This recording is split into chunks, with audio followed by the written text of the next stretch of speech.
காவேரி பிரிஞ்சு விஜய் தாங்க முடியாமல் கஷ்டத்தில் அனுபவிக்கிறாரு. அவரால் தாங்கவே முடியல. காவேரி எங்கே பார்த்தாலும் இருக்கிற மாதிரி தோணுது.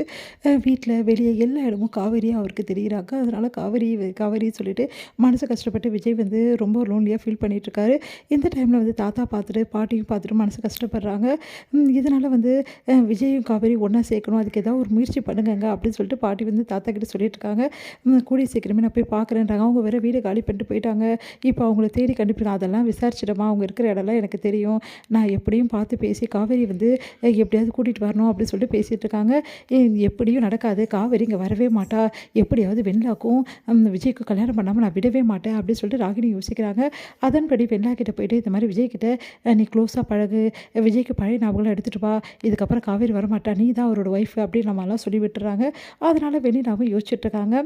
இங்கே காவேரி என்ன பண்ணுறாங்க, மனசு கஷ்டப்பட்டு அழுதுகிட்டே இருக்காங்க. திடீர்னு காவேரி அப்படியே மயக்கடிச்சு கீழே விழுந்துடுறாங்க. அதை பார்த்து எல்லாருமே அதிர்ச்சி அடைகிறாங்க. என்னாச்சு சொல்லிட்டு தண்ணி தெளித்து காவேரியை எழுப்புறாங்க. என்னாச்சு காவேரி அப்படின்னு தெரில அப்படின்னு சொல்கிறாங்க. இங்கே ஒரே சந்தேகமாக இருக்குது நம்ம கங்காவுக்கு. கங்கா சரி அவளுக்கு ஏதாவது சாப்பிட குட்டி, அதனால தான் அப்படி ஆயிட்டா போட்டிருக்கா அப்படின்னு சொல்லிட்டு எல்லாரும் பதறி போகிறாங்க. எங்கள் கங்கா கூப்பிட்டு தனியாக காவேரி விசாரிக்கிறாங்க. என்ன காவேரி என்ன ஆச்சு, ஏன் ஒரே மயக்கமாக இருக்கும், உனக்கு என்ன பிரச்சனை அப்படின்னு சொல்லிட்டு கேட்குறாங்க. அதுக்கு அது வந்துக்கா அப்படின்னு சொல்கிறாங்க.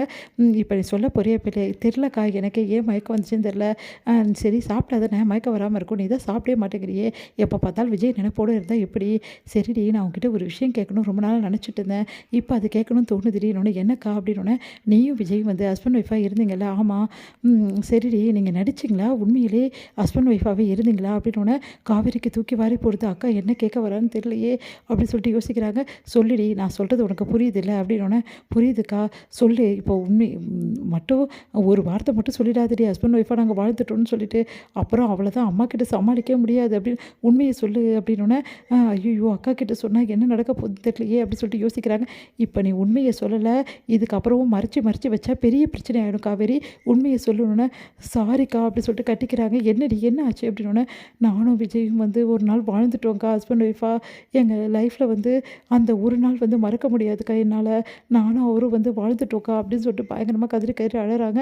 அடி பாவி, இவ்வளோ நாளாக இந்த விஷயத்தை மறைச்சி வச்சுருந்தியா, என்னடி நீ இப்படி பண்ணிட்டியேடி, அம்மா கிட்ட இந்த விஷயத்த சொன்னால் அப்போவே உன்னையும் அவரே சேர்த்து வச்சுருப்பாங்கல்லடி, அவங்க என்னமோ பொண்ணு நடிச்சுட்டு தான் இருந்திருக்கா, ஹஸ்பண்ட் ஒய்ஃபாக வாழலை அப்படின்னு சொல்லிட்டு நினச்சிட்டு இருக்காங்கடி, இப்போ நீ என்னடி பதில் சொல்வேன் அம்மாவுக்கு, ஏன்டி இப்படி பண்ண, நான் என்ன பண்ணுறதுக்கா நீயே சொல்லு, அம்மா இப்படி பண்ணும்போது நான் ஒன்றுமே பண்ண முடியலக்கா, என்னை பேச விட்டாதானக்கா, அம்மா தான் என்னை பேச விட மாட்டேங்குதேக்கா, பாரு காவேரி இந்த அளவு நடந்தோடனே நீ விஜய் கூட தாண்டி இருக்கணும், நீ என்னடி நீ இவ்வளோ நாள் என்கிட்ட ஏண்டி சொல்ல, நீங்கள் என்னமோ ஹஸ்பண்ட் ஒய்ஃபாக நடிச்சிட்ருக்கீங்க, நல்லா நடிச்சிங்க அப்படின்னு தாண்டி நாங்கள் எல்லோரும் நினச்சோம், ஆனால் இந்த அளவு போயிருக்கோம் நான் நினச்சி கூட பார்க்கலடி, இப்போ மயக்கம் வருதுன்னு சொல்கிற, ஒரு வேளை கர்ப்பமாக இருக்கியா காவேரி அப்படின்னு ஒன்று அதிர்ச்சி அடைகிறாங்க. காவேரி என்னக்கா நீ இப்படியெல்லாம் பேசுகிற, வேறு என்னத்தை பேசுறது, உண்மையை சொல்லு காவேரி, கர்ப்பமாக ஏதாவது இருக்காடி அப்படின்னு கேட்குறாங்க.